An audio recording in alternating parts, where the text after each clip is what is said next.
வாங்க இன்றைக்கி என்ன செய்ய போகிறோன்னு பார்க்கலாம். ஹெல்த்துக்காக நான் ரெடி பண்ணுறேன். இந்த பவுட்ரு நல்லாயிருக்கும், ரொம்ப உடம்புக்கு நல்லது.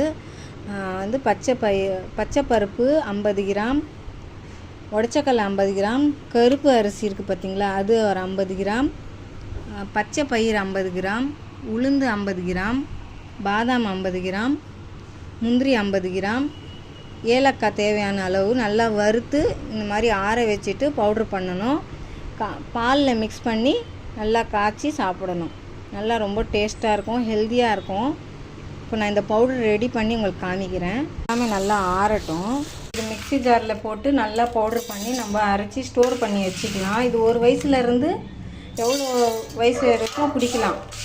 ரொம்ப ஹெல்த்துங்க, இது நல்லாயிருக்கும். பாருங்கள், இது நல்லா பவுட்ரு பண்ணியாச்சு. இது நல்லா ஜலிச்சிட்டு ஆற வச்சு நீங்கள் பாக்ஸில் போட்டு ஸ்டோர் பண்ணி கூட வச்சு நல்லா ஆற வச்சுக்கோங்க. இப்போ ஸ்டோர் பண்ணியாச்சு பவுடர்.